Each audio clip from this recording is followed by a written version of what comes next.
Yo, yo, yo, yo, yo. Greetings, greetings, greetings, greetings. We are just making sure we are live at the moment. Hang on there with me for 1 second, y'all. We just need to check one thing out here. The YouTubes can be a little funny. Want to make sure that y'all can hear us. Y'all can hear us, y'all can see us. All right. I see Shara in the comments there. What is up, Shara? Nice to see you. All right. All right. I think we are live from all accounts. I believe that we are live, so we are going to go with that. Yep. Okay, we got the thumbs up from Shara Joelle. Thank you so much for joining us tonight, y'all. This is kind of a quick one right here. We're going to comment on the interview that Julie Royce had with Jonthan and Suzy Lamb, which seems to clarify a few things about some areas of dispute in this whole narrative that has been going on as the story has been unfolding. So we are here for yet another chapter of this. Yep, as Shara said, here for more train wreck. Listen, this is a lot. This is a lot, Buddy Boone. This is all craziness. This story is something else. Greetings. Good to see you, brother. Good to see you.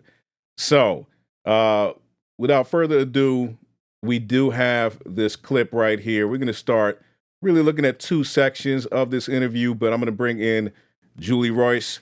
And if I didn't already say it, welcome to Seek Things Above TV. I am your host, Lucha Cooney, and it is great to have you all here today.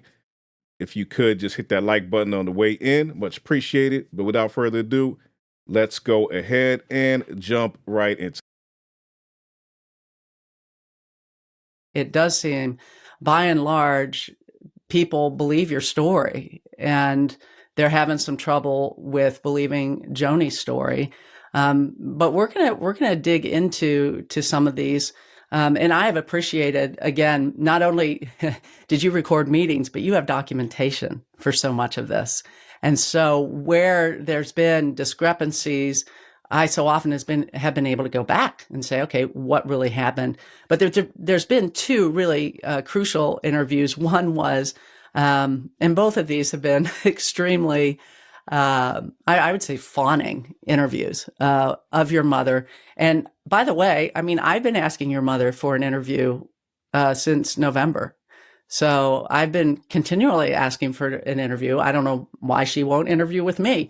I would really like to interview with her. There's a lot of really good questions that I've given her. I'm sorry that she views you as a low-level blogger, so I guess that's why, unfortunately. I'm sorry. Well, the interesting thing is that they did respond. They have given me statements, but they've only given general statements.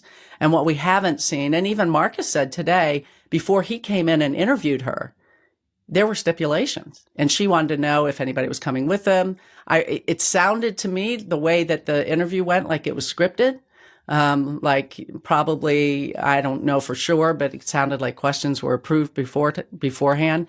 And the whole point of doing one of these interviews is you want to ask the hard questions, and the hard questions really haven't been asked. And we're going to see that as we go through this. But again, there's that interview with Marcus. There's also an interview that was with what is it? The Table Talk program gals, and that one was not very rigorous either.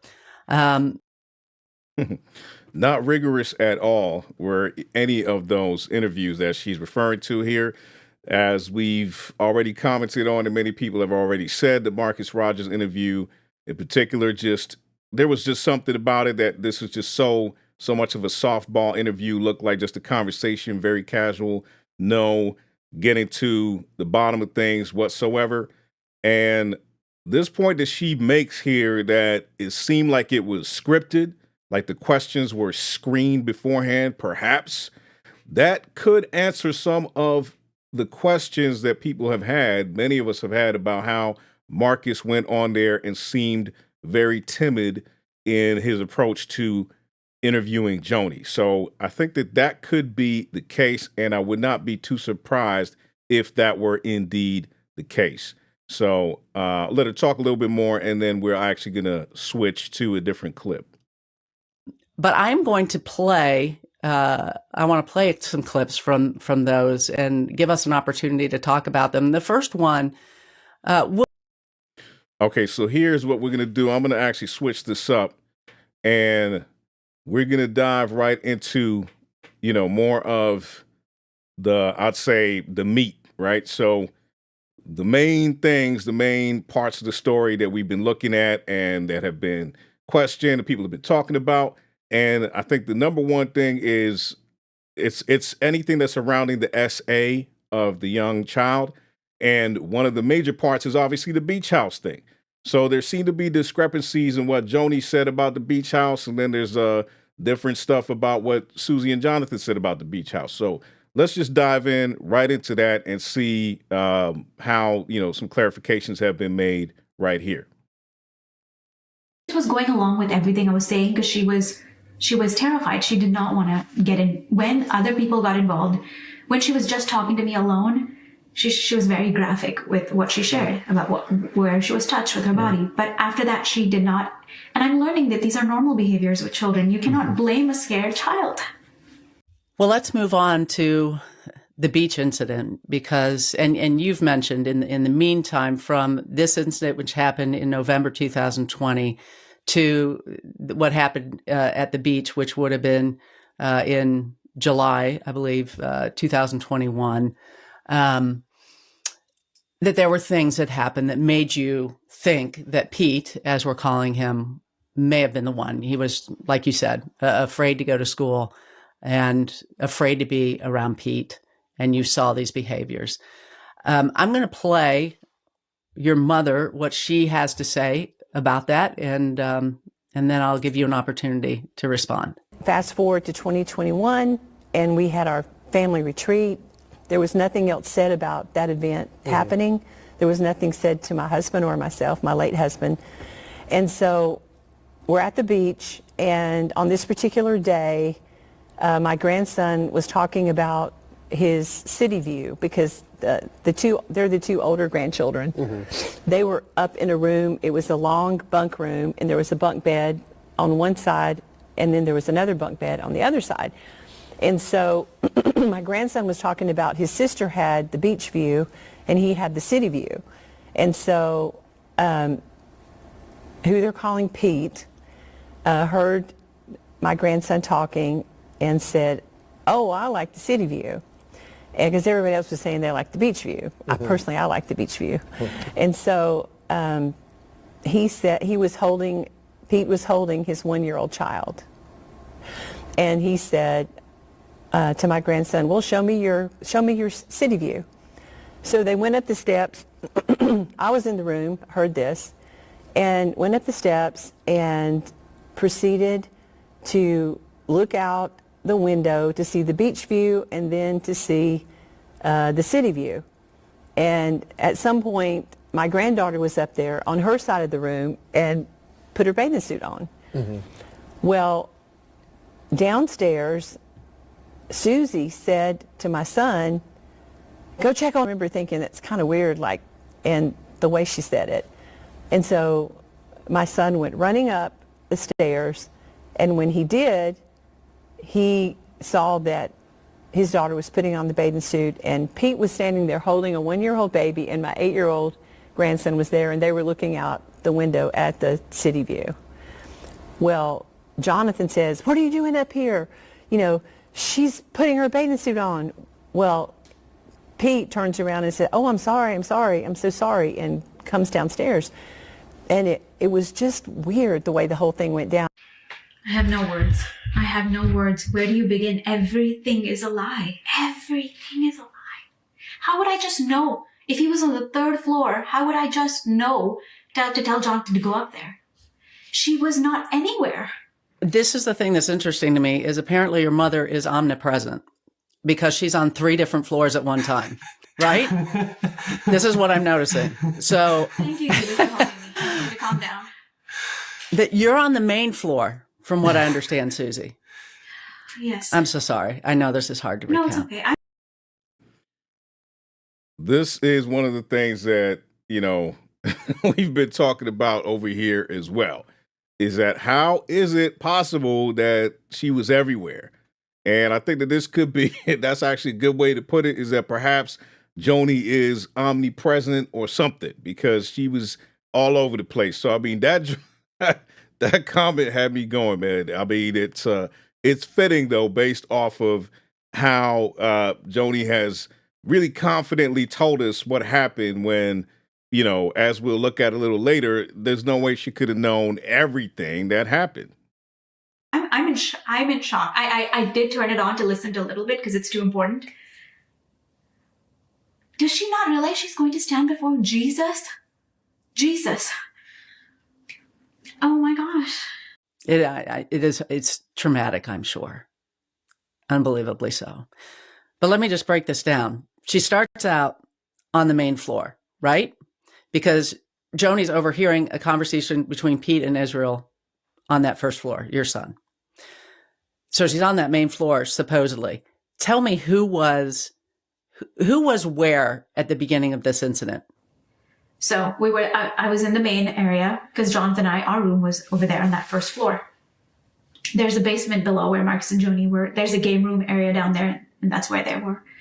So we finished breakfast, and Pete had the baby. Again, my heart is to always protect the identity of a baby or a child that does not need to be mentioned. Obviously, they took that, and I thought they'd be happy, but it's okay. This innocent little life was there in one arm, and he was doing something in the kitchen, and I was talking to my daughter, and she said, "Mommy, I want to go swim." And I said, "Okay, go upstairs, put on your swimsuit, come back to Mommy." And the second I said that, his eyes just kind of got big, and he goes, "Ah," and he started to follow her. Yes, that baby was right there, and he just started to follow. The baby was a non-factor. The baby was not fussy. And let me pause right there. Where is your son? Third floor, in his bunk, minding his own business. So he was not on the main floor having any conversation about City View, Beach View, which the City View is a street, right? There's no view. It was one little road. That was our view. One little road. There was nothing. They have to come up with colorful words, fussy baby, city view, beach view. None of those things. The truth is so simple. He saw her, he goes, "Ah," and he started to follow her up. And I felt such panic arise because I just knew if it was me stopping it, they'd be like, "Suzy, look what you're doing again." And that's what, today they have to admit that he was caught in that room because of Jonathan's crazy reaction, like very strong. But all I can do is tell the truth before God. He followed her up there. Panic set in my heart. And I told Jonthan, and he ran.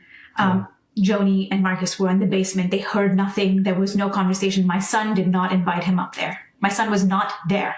And Jonthan is on which floor? I'm on the first floor in our room. So our room is just on the other side of the kitchen. I was brushing my teeth when Suzy came. She said, "Hey, Pete is falling." So I dropped my toothbrush and I ran up to the third floor, and I got up there. The first thing I noticed is I lock eyes on my daughter. She doesn't have any clothes on. And so immediately I start screaming, "What are you doing?" to Pete. What is Pete doing? They're saying he's looking out the window in some of these. Pete is by the window. Whenever I started to scream, obviously my eyes initially locked with. So I screamed, "What are you doing?" And he immediately goes to saying, I'm so sorry. At least 50 times. So he was not next to, he didn't have his hands on her. So this entire time that this is happening, your mother is in the basement. She's describing events that are happening on the main floor, which is how peculiar it is when Suzy comes to get you, Jonthan. And then when she's describing things that happen in the room, that's where Pete is, your daughter is. She's not even there. So she doesn't know if Pete's looking out the window or not looking out the window because she's not even there. She's 2 floors away. Right, exactly. And if I could, just address the if it's, if. All right. So this is, I guess, a clarifying description of what happened, right? So I believe we've heard this account already, but it is good to hear the two accounts, one after the other, right? So them reacting directly to what Joni said and, kind of chopping it up about it. So I needed some help trying to figure this whole thing out myself. Okay. It's like, there's just a lot going on. As we said, there's multiple floors. There's a lot happening here. So I actually kind of try to put this together. Don't judge my artwork here. All right. Don't judge the artwork, but we're going to try to see, what we can look at here. If I can find it. Okay. So here we go. All right. So this is a pretty messy attempt at putting this whole thing together so we can see what's going on. Okay. So you have a 3-level beach house with a basement. Okay. So let's start from the bottom. Basement level is where Joni and Marcus are. Okay. When all of this is happening, Joni and Marcus are at the basement level. And then on the first floor, you have Jonthan and Suzy.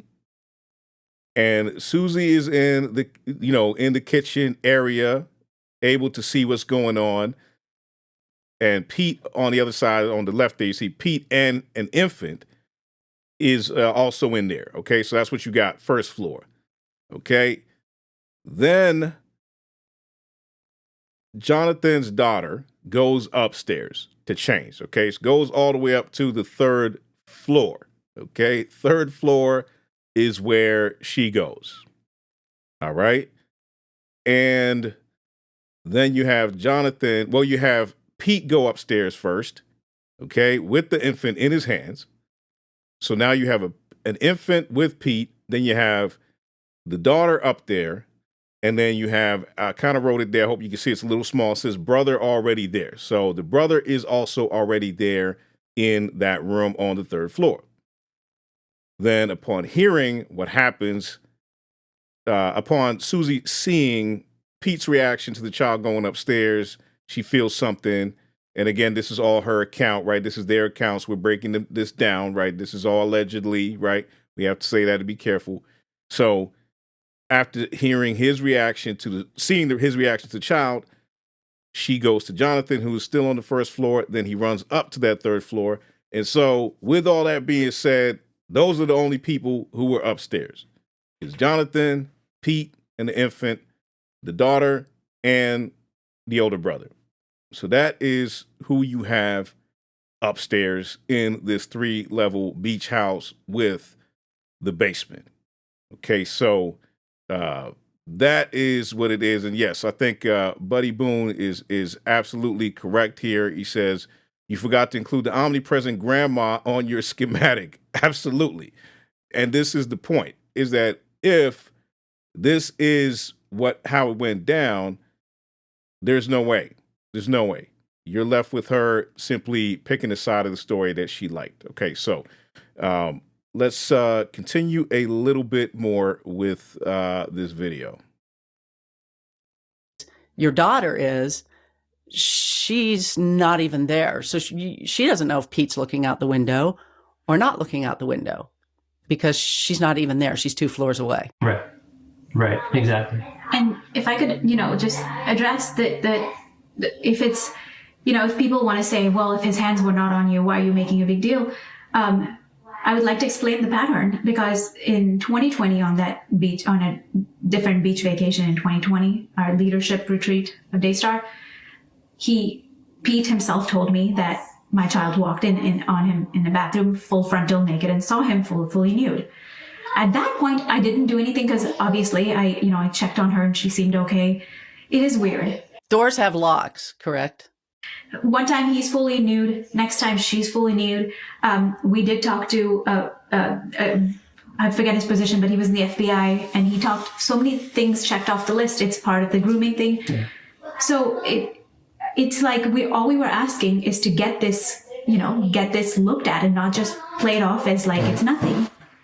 So I want to play something because there's been just a really big deal out of the fact that I did not mention in my story that Pete was holding a 1-year-old baby, that between interview number 1 and interview number 2 with Joni became fussy. But this 1-year-old baby, I didn't include it not because you didn't tell me, because you guys did tell me. In fact, I had it in my initial copy, and when I'm trimming my article, I trimmed it out because, again, I'm trying to make sure that any extraneous details aren't in there. I know you don't want to really include other children, but it was a non-factor. And what am I going to do? Interview the baby? This was a witness, but it's a baby. But you did mention that your son was in the room. And I'll just be honest. At the time that I was writing this, I went back, I went through all my notes. This part, it wasn't in Suzy's account. It was in your account, Jonthan. And honestly, this is one of the things to me that speaks of authenticity. I interview a lot of people. When I interview 2 people about the same event, I often hear different things.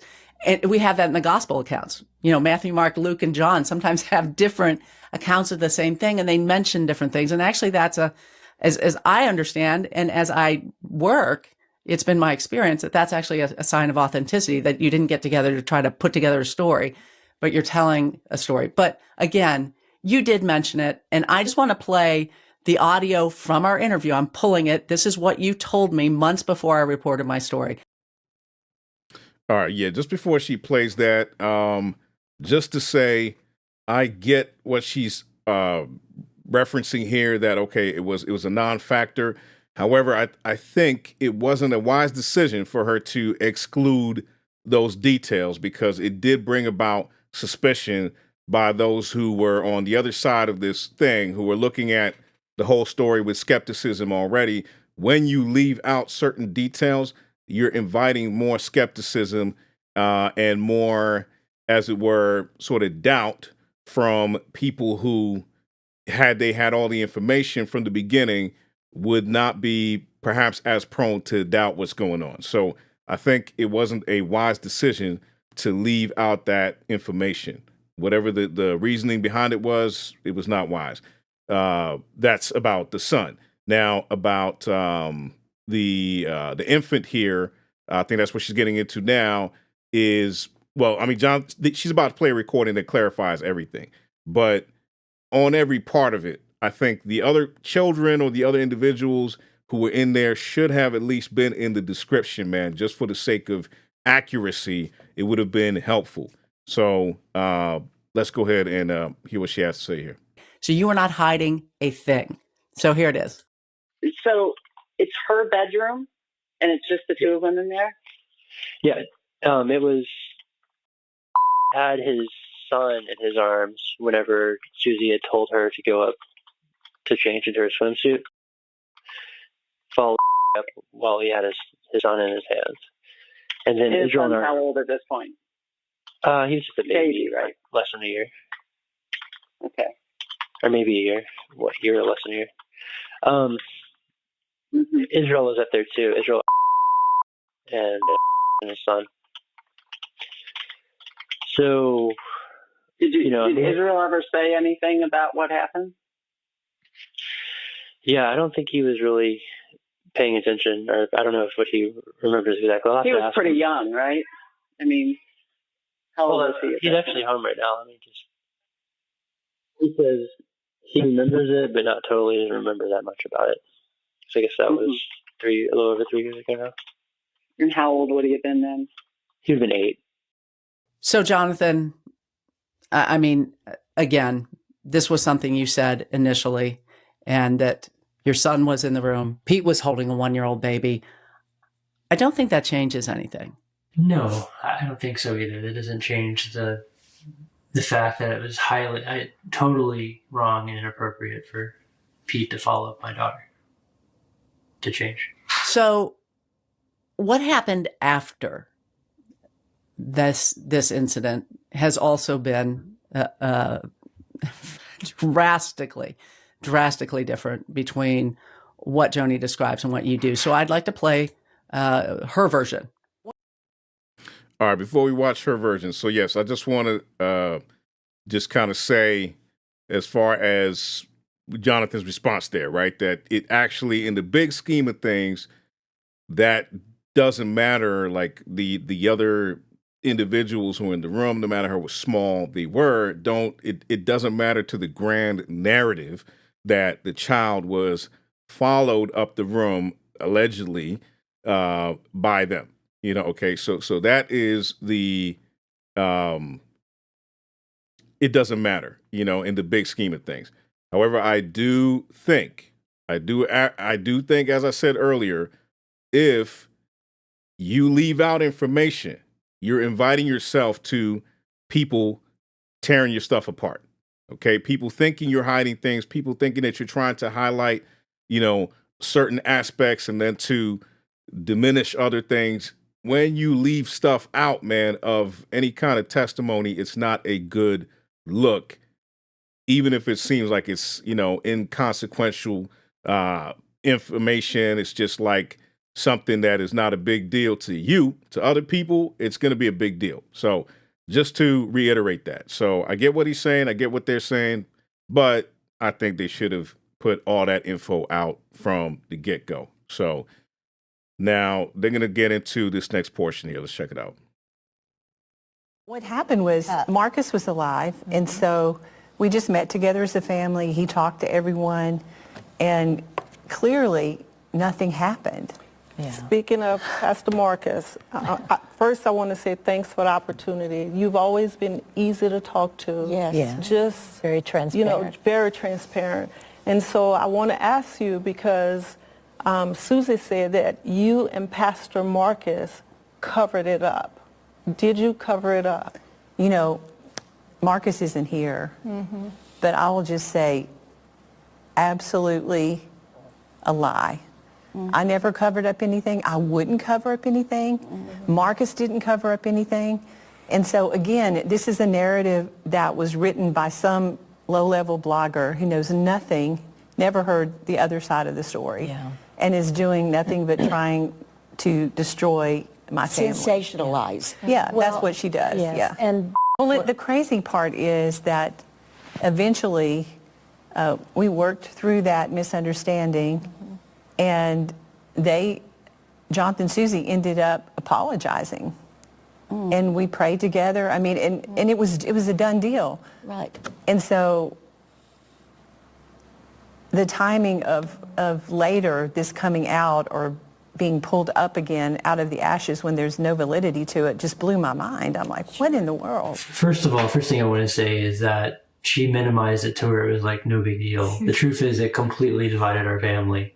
I mean, we had a very intense hour-plus long meeting with my parents, and obviously it was super troubling because my father immediately declared Pete to be innocent and didn't even listen to me or Suzy's concerns. He just said, I've been falsely accused before. I know what that feels like. And so again, he just went into protect and damage control mode. And, but yeah, we were completely divided as a family for, several weeks. Yeah. So she's acting like it was not a big deal. From when Jonthan came down the stairs and Pete was behind, Pete was shivering, shaking. Yeah. I really feel like Pete was so vulnerable. And it was me and Rebecca, JW, we were out by the patio and we were terrified. We had never seen Jonthan like this. So we go right down to the basement, and it was one of the most shocking moments of my life, because we go down to the basement. I was expecting, Marcus and Joni to say, whoa, okay, tell us your side. Let's get to, that's what I expected. Right. But it wasn't. No. It was immediate. I declare Pete innocent. And I remember the strength in just leaving my body, like, what is happening? Yeah. We felt so helpless. Yeah. We were made to sit down. Such a traumatic time, and for them to have no empathy and just to completely dismiss it as nothing. Well, because so before this vacation, to give people a little more context, a lot of other things have been happening at Daystar where a child was scared. Yeah. He would enter the room and she would just hide and shake. And, other family members told me he was kissing her when I was in there and she was terrified. So a lot of incidents were building up to where I finally, when I was alone with Miss Denise Boggs, got to confide in her. And she said, oh, wow, this is looking this way. All right, so let's jump in there, man. So the question was about, Joni being asked by her friends over there on the show, did you cover this up? And it was like, no, I definitely didn't cover up anything. And this is what she had to say. Yet, listening to, again, when these things are put one against the other or one after the other, or rather, Jonathan and Suzy directly reacting to what's just been said, then you start to, kind of see that it doesn't really fit most normal family situations, right? Where if we're saying that something like this happened in most families, man, there's no way that this would be just viewed as, okay, hey, man, we took care of that. Everybody was cool. We just moved on. Because that is pretty much how Joni painted it on the show, man. It was just like they sort of just moved on and it was, it was done. It was water under the bridge. Family was good to go. But how could that be the case with something like this, man? How could that be the case? I mean, later on in this interview, there's portions where they talk about that after this whole incident, Pete was not even allowed in Rebecca and JW's house anymore. That apparently since that time, he's never set foot in their house. And so if you're saying that everything was all good, and yet there are reports here, allegations, alleged reports here that the dude is up to now not invited at the other, the other house, so there's no way everybody was all good. There's just no way. Based off of if these things really happened, I don't think everybody was all good. I mean, what family would be all good after such a thing? And now there's all the questions when we look at the way things were handled, how they responded and all of that. Yes, there's questions that we would ask from the outside, and I think those are valid questions. But I think it is helpful to remember that if you're brought up in a certain environment, you're going to behave a certain way. And so this is, I think, what we're seeing in this story here, is that, especially in this little portion here, that I think it's a little bit hard to believe that everything was all good and that people had just moved on. And yet Suzy and Jonthan are jumping right back into, okay, this is the way it was handled from the beginning, that from the beginning, there were declarations of Pete's innocence right from the beginning. And it's almost like the whole thing didn't even have a chance to develop into anything else if it were up to Marcus and Joni, based off of what we're seeing here. So I'll let him continue over here. I know you don't want to go there, put your mind there, because you could, you're taking the weight of this family. Right. But I remember that conversation, but we have to talk about some things. Right. So on this vacation, I was honestly even scared to go, but she said, just be extra vigilant. For people who wonder why we would allow our child on the third floor while we're on the first floor, it was a pattern. Every year on vacation, the girls wanted beachfront rooms. And we were told, this is your sacrifice unto God. Take whatever. So back kitchen room, guest room, whatever room we would just take. Yeah. And the second floor had the really nice beachfront rooms. Third floor had the bunk beds. So it made sense for the kids. And, looking back, obviously I would do things differently. But back then we were like, okay, we'll just take this little road facing room, city view room. Now, when she says it was not a big deal, it was a huge deal. We go in that room. First, Marcus doesn't allow Rebecca and JW in there, locks the door. He's talking for 40 minutes about how we are destroying Daystar. The enemy wants to destroy Daystar. I'm sitting there thinking, I'm here for my child. This has nothing to do with Daystar. What is going on? And I kept waiting. Okay, soon I'll have a chance to express all the things that have built up to this point. And, Joni completely detached from me. I could just see her frustration and anger. I felt very disconnected for the first time, really, from her. I thought she would be like a lioness, I really thought she would really have my back. So that was really a hard thing. But so Marcus goes on and, then yells at everyone but me. He said, "You get out at A-Star, you get out at A-Star." But he didn't yell at me. But then he also pulled up a seat next to Pete and said, "I'm with you." So we were just sitting there kind of vulnerable. Then Becca, JW come in the room and we talk some more. And he says, we all need to pray and we need to forgive each other. And, we had such just a way of complying always that we did that. But of course we were in turmoil on the inside. That's why after all of that prayer, we went out on the beach, me, Jonathan, JW, Rebecca, and our kids, and we were just out there for hours trying to process all of this. But see, Man, notice how, according to this account here, that Marcus was sitting next to Pete.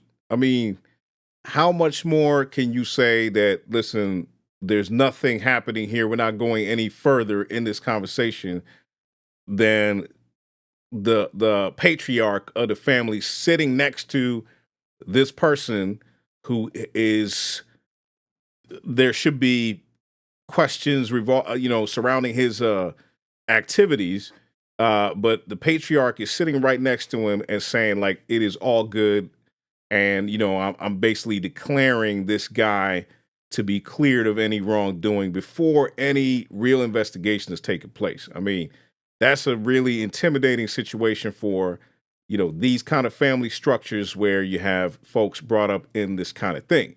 I think even in a lot of cases, it would be intimidating where the patriarch is doing something like that. So that's a crazy visual to even think of. The way Marcus and Joni did it is that, okay, so we normalize things. You go back to golfing with him tomorrow.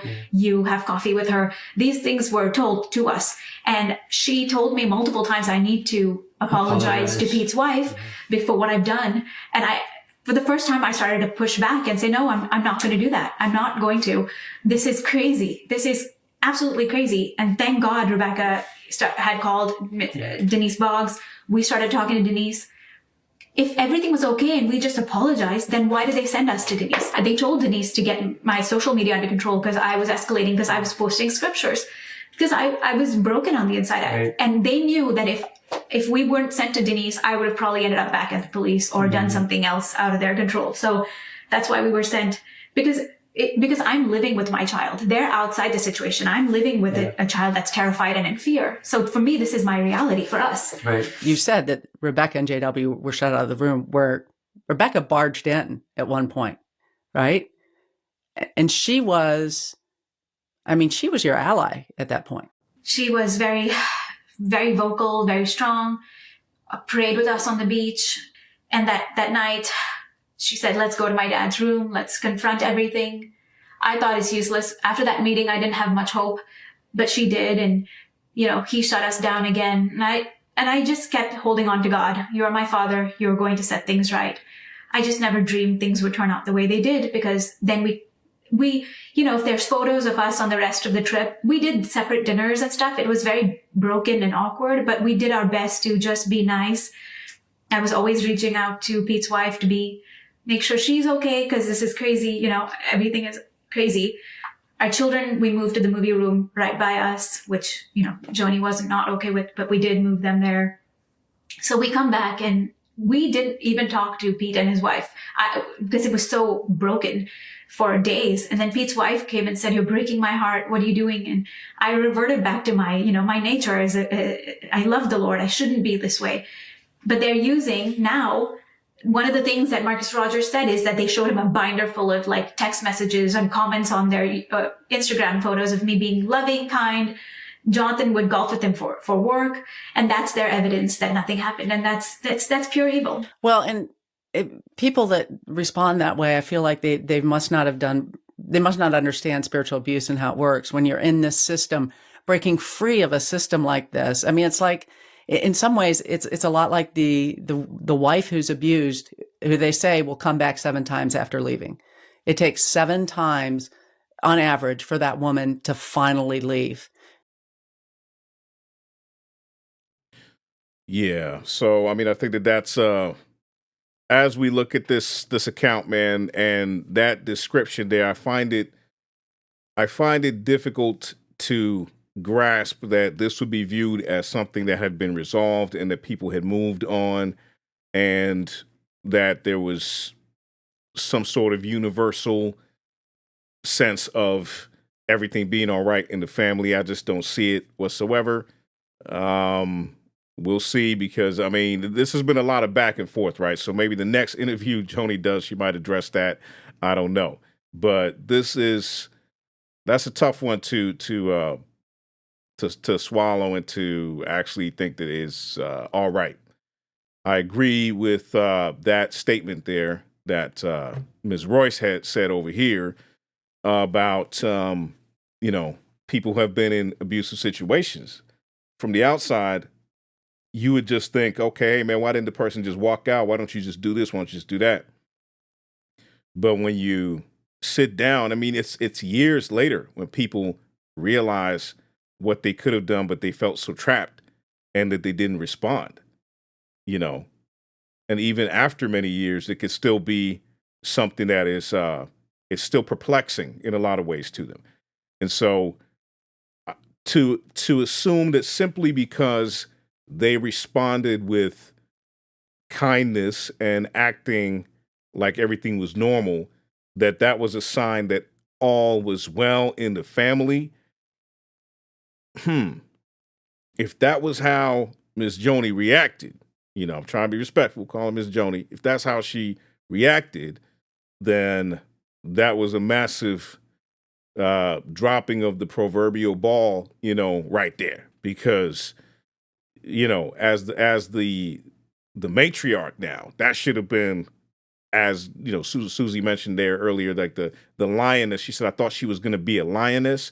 So if this is how it really went down, and she felt like, you know, Joni was going to be a lioness and protect the cubs, not just, you know, her immediate kids, but her grandkids and everybody, and be in charge of the pack, so to speak, you know,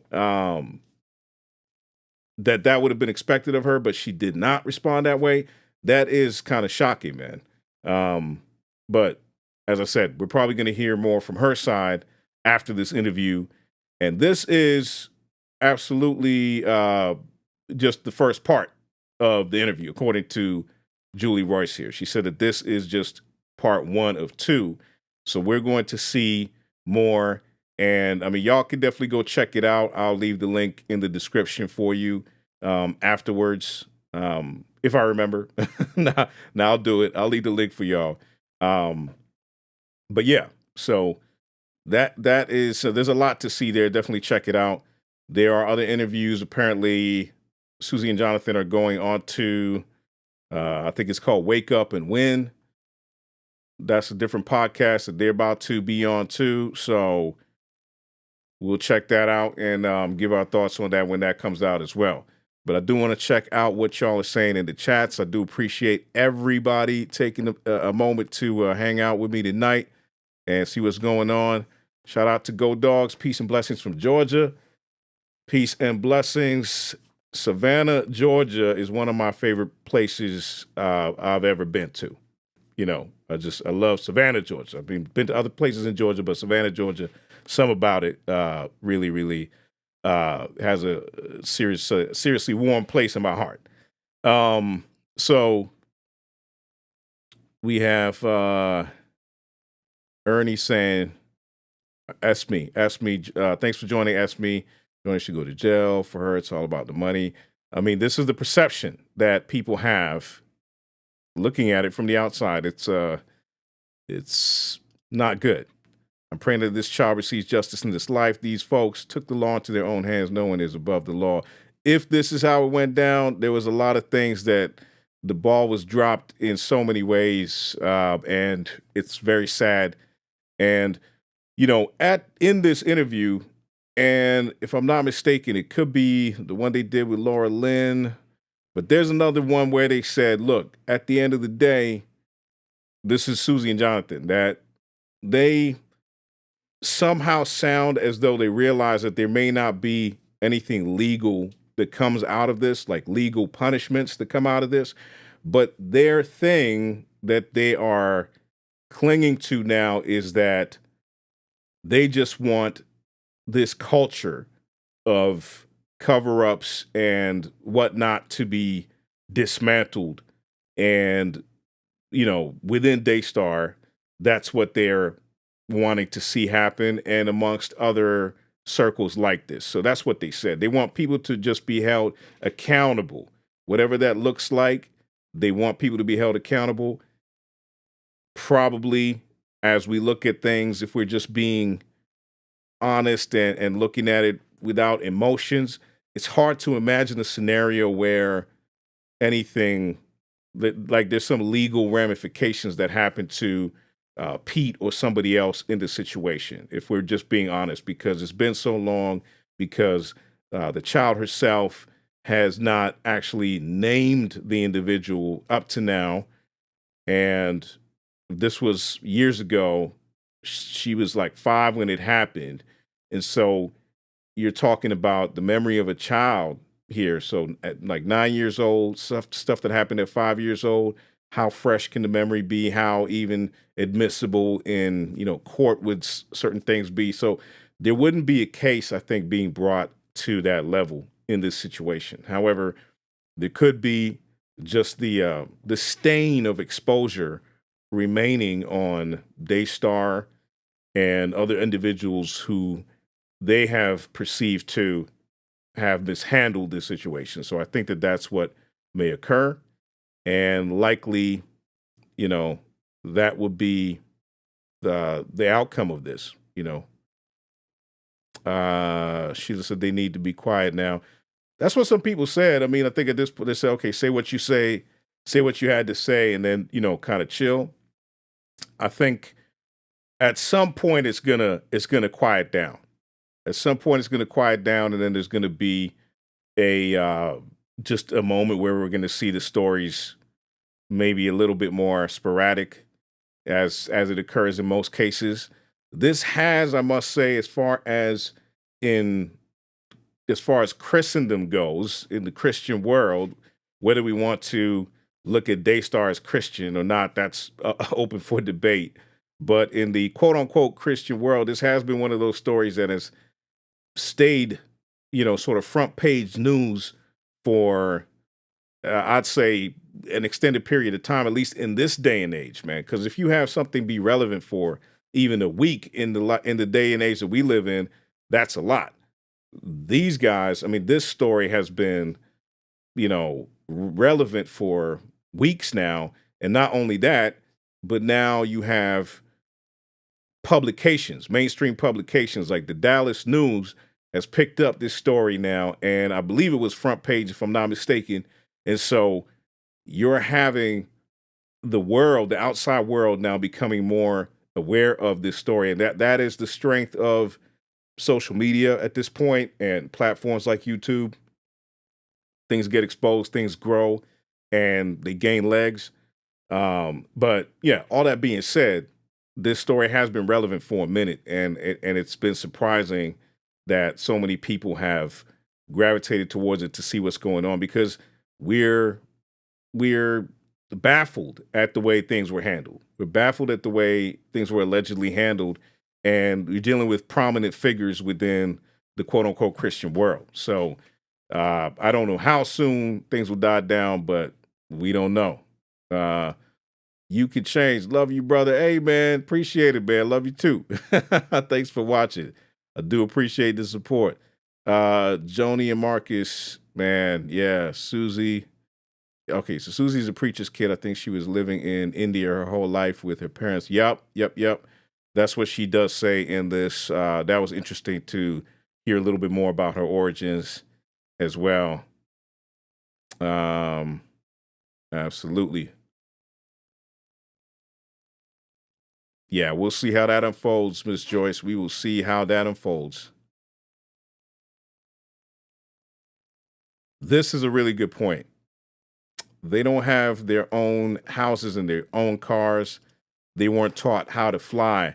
This is a valid thing to consider here, man, is that how they were just kind of brought up in the system and almost in a way brought up to be dependent on the system instead of having their own freedom to, spread their wings and do other things, man. So that's a very good point, because at the point where if you grew up in that family, you would have thought that Jonathan at, in his 40s now, I believe, would have other things going on, other investments, things that he's put money into. But it seems like that from what we're seeing, that wasn't the case. It's like everything was dependent on Daystar, so much so that once they lost that income, they now are, sort of looking for what the next thing is and looking for how to get their, you know, uh, just money to maintain their lives, money to maintain their lives. And so that was surprising to me. And again, of course, we did hear the issue of Marcus left everything to Joni. Apparently, nothing was left to the kids.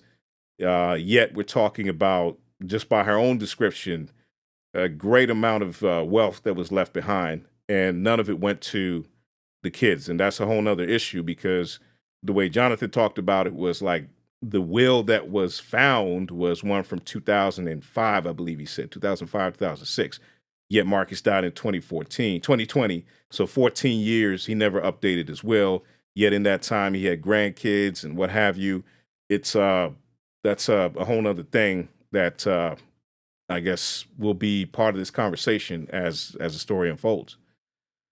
Nope. Greetings. Nope. Good to see you. Hot take. Both parties are in the wrong and are being put on display. The kid is the only innocent one. Everyone is clearly a victim turned accomplice. The dysfunction trickles down. The love of money.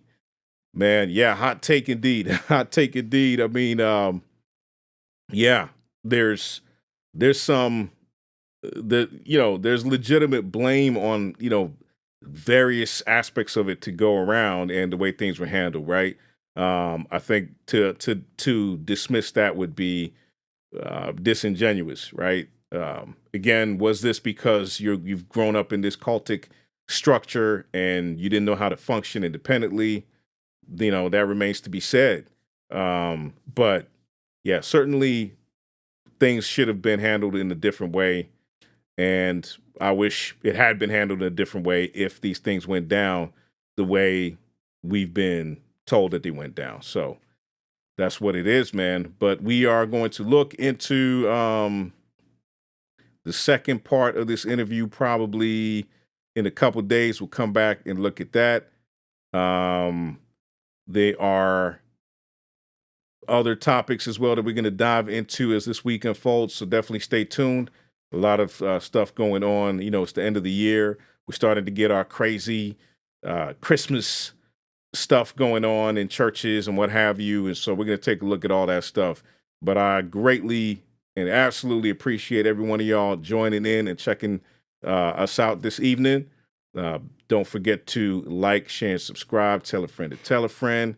And if then you have been raised with Christ, seek the things that are above where Christ is, seated at the right hand of God. Set your minds on things that are above, not on things that are on earth. All right.